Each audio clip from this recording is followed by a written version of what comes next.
ஆன்மீக நண்பர்கள் அனைவருக்கும் அன்பு கலந்த வணக்கங்கள். இன்றைக்கு நாங்கள் ஆன்மீகம் சம்பந்தமான பதிவில் செல்வத்தை குவிக்கும் புணுகம் திருப்பதி ஏழுமலையானின் நறுமண ரகசியத்தை பற்றி பார்க்கலாமா வாங்க.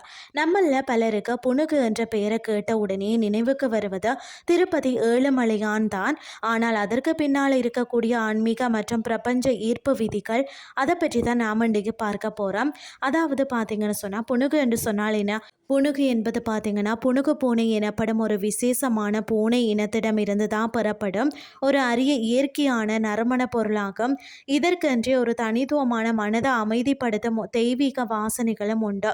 பிரபஞ்சத்தின் அதிபதியான திருப்பதி ஏழுமலையானுக்கு வாரந்தோறும் வெள்ளிக்கிழமை அன்றுதான் அபிஷேகமும் அதை தொடர்ந்து புணுகு காப்பு சாத்துவதும் காலங்காலமாக நடக்கும் ஒரு மிக முக்கிய ஆன்மீக வழிபாடாகும். பெருமாளுக்கு புணுகு சாத்தப்படும் போதும் ஒட்டுமொத்த கருவறையும் ஒரு தெய்வீக நறுமணத்தால் சூழப்படும். மகாலட்சுமியை வசியம் செய்யும் அசாத்திய சக்தி. ஆன்மீக சாஸ்திரங்களின்படி பார்த்தீங்கன்னா நறுமணம் மிகுந்த இடங்கள்ல தான் அன்னை மகாலட்சுமி வாசம் செய்கிறார்.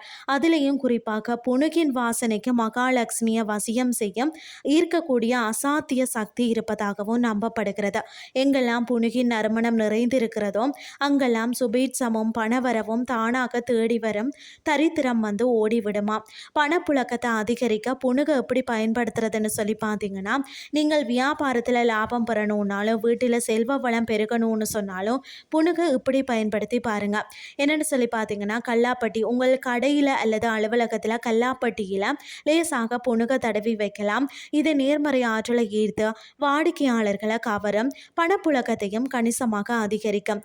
மற்றது தினமும் காலையில் குளித்து முடிச்சதுக்கு பிறகு உங்கள் நெற்றியில் ஆக்ஞா சக்கரம் இருக்கும் இடத்துல லேசாக புணுக தடவி வரலாம். இது உங்களுக்கு ஒரு தனி வசியத்தன்மையை தரும். முகத்தில் லக்ஷ்மி கடாட்சம் பெருகும்.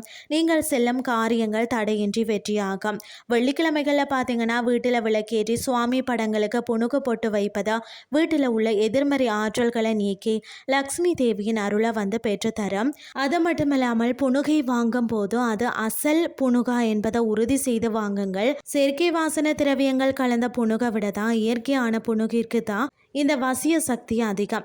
இன்றைய இந்த தெய்வீக பொருளை உங்கள் இல்லத்திலும் வணிக இடத்திலும் பயன்படுத்தி அன்னை மகாலட்சுமியின் பரிபூர்ண அருளை பெறுங்கள் என்று சொல்லி கூறிக்கொண்டு இன்றைய ஆன்மீகம் சார்ந்த பதிவை நிறைவு செய்து கொள்கிறேன்.